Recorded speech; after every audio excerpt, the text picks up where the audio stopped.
राणा भाऊजी,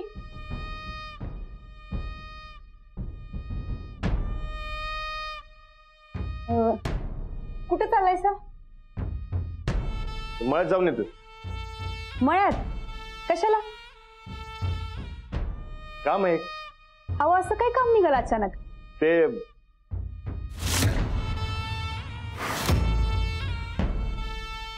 जिजा,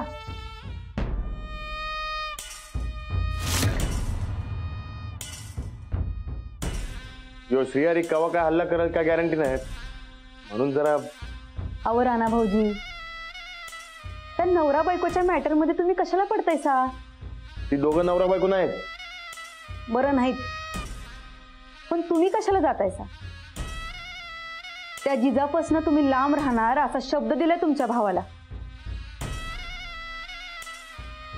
वहिनी, मदत करणं आपलं कर्तव्य आहे. अहो राणा भाऊजी, ती जिजा कुणा ना कुणा संकट आयुष्यभर वैर करत राहील, मग तुम्ही काय आयुष्यभर मदत करणार आहे का? हे बघा, आज गेलासा तर पुन्हा पुन्हा जात राहशीला. अहो आपल्या खानदानाचा विचार करा की जरा तरी. वहिनी, माणुसकीच्या नात्यानं जायला पाहिजे हो. काय होत नाही हो. हे बघा, आपण एक काम करू, उद्या पोलिसांसंगत बोलून तिच्यासाठी पोलीस प्रोटेक्शन मागून घेऊ. हा, मग तर झालं. पण तुम्ही जाऊ नकासा. अहो असं रात्री अपरात्री एखाद्या परक्या स्त्रीच्या घरी जाणं बरं दिसतंय का? आणि गावात तुम्हाला कोणी बघितलं तर? देवा देवा, अहो काय म्हणतील लोक? नाही नाही, तुम्ही जाऊ नकासा. तुम्ही घरीच आराम करा. नाही पण ते राणा भाऊजी, आम्ही सांगतोय ना हो. चला आराम करा तुम्ही.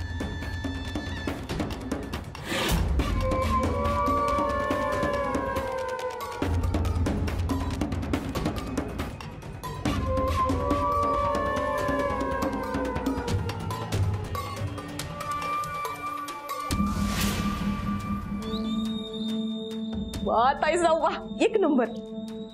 अशाच जर स्कीमा करत राहिला राहणार तर तुमच्याच ताब्यात राहणार. आणि पुढे माग हकालपट्टी बी करशील की त्या जिजाची. वाट बघायची सवय नाही आमासनी चंदे. देव करून तो श्रीहरी परत येऊ.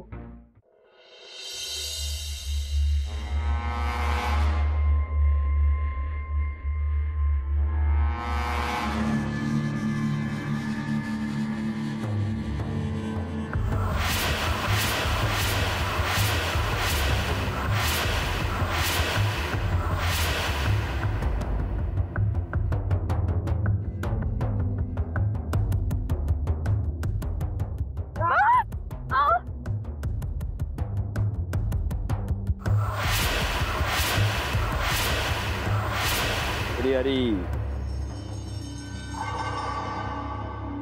तुला सांगितलं होतं मी, सोडणार नाही म्हणजे नाही.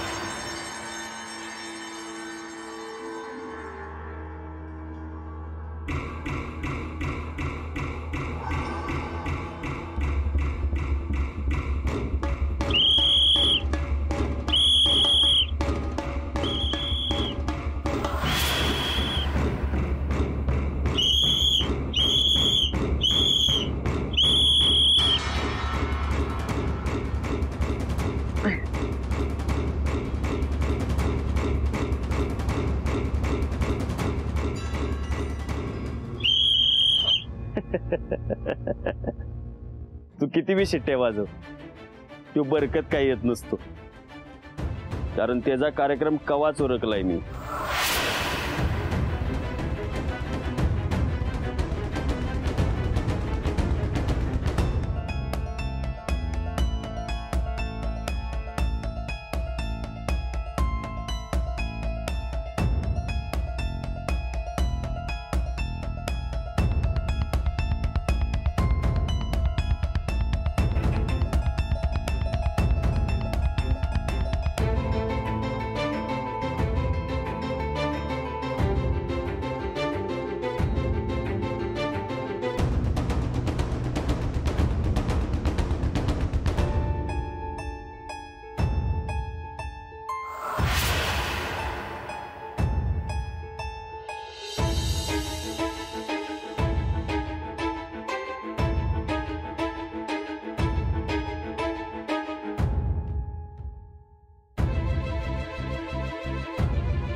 ए,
ए, मरणाच्या दारात उभारून हसतेस.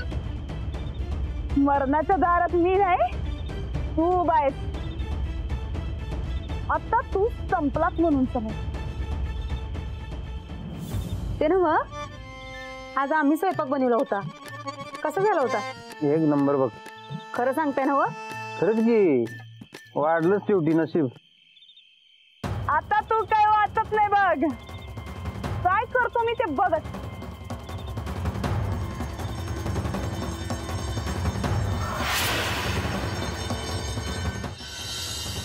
मालक!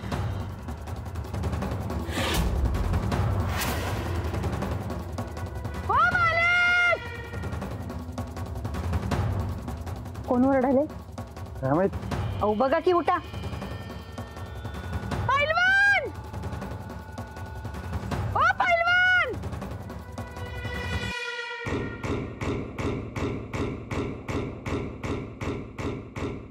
ओ पैलवान!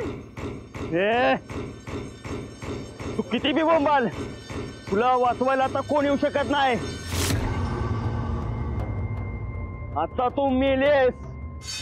मालक! पैलवान!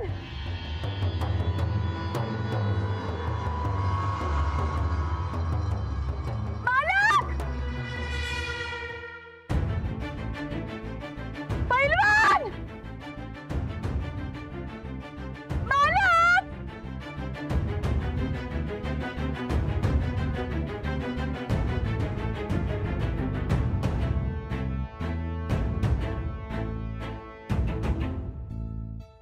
मालक! पैलवान! मालक!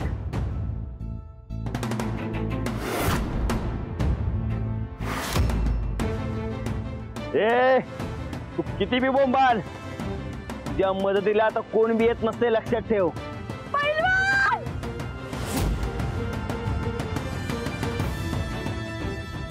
आता तू मेलीस. मालक! पैलवान!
आता मी हिला सोडणार नाही, एक दिवस खलास करणार हिला.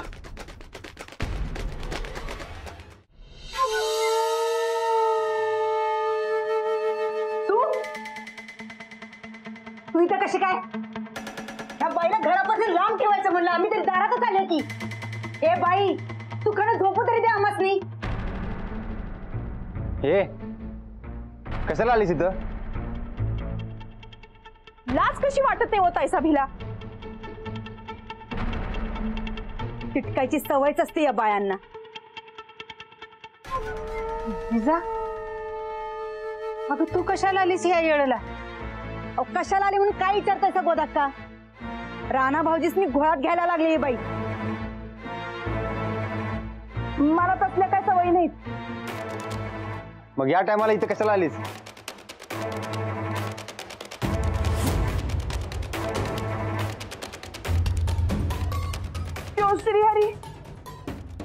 श्रीहरी माझ्या माग लागला होता मला मारायला.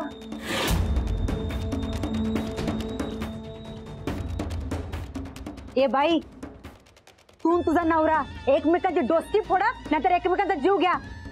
आम्हाला उगा कशाला ताप?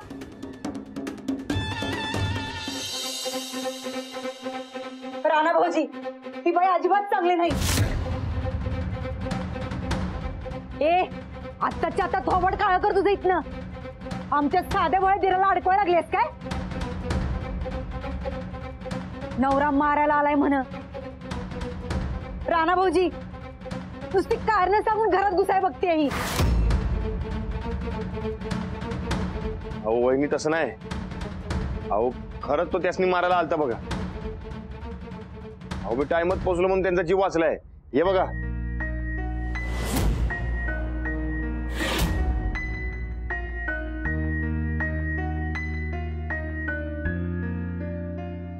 बघा, तर तुम्ही अजिबात काय टेन्शन घेऊ नका. तो काय येणार नाही. अजिबात घाबरू नका तुम्ही.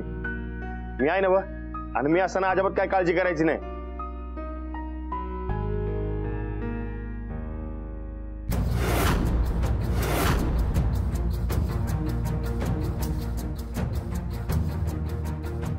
अहो हे बघा, रडू नका तुम्ही.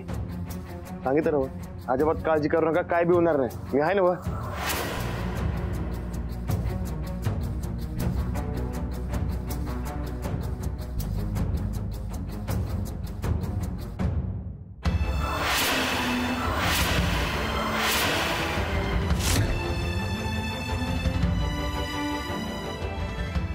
अरे देवा, परमेश्वरा, कुठं आहेस तू?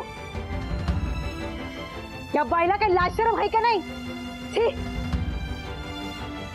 सरळ सरळ मिठ्या मारायला लागल्या की. राणादार, मला शोभते का तुला हे? जरा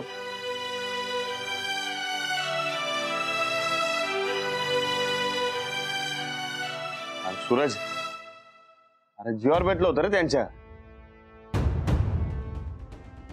तुम्ही बसा बसा. गोदक्का, पाणी आणतेस काय? घेऊन येते मी. होय. बरं मला सांगा, नेमकं काय झालं होतं? तो श्रीहरी मला एकटीला झोपड्यात बघून आला आणि त्यानं सुरा काढला. मला मारायचा प्रयत्न करत होता तो. माझ्यावर सुरा उगवा लागला. मग आमच्यात झटापट झाली आणि मी तिकडनं झोपडीतनं पळालो. त्यांना बळकतच असे मी.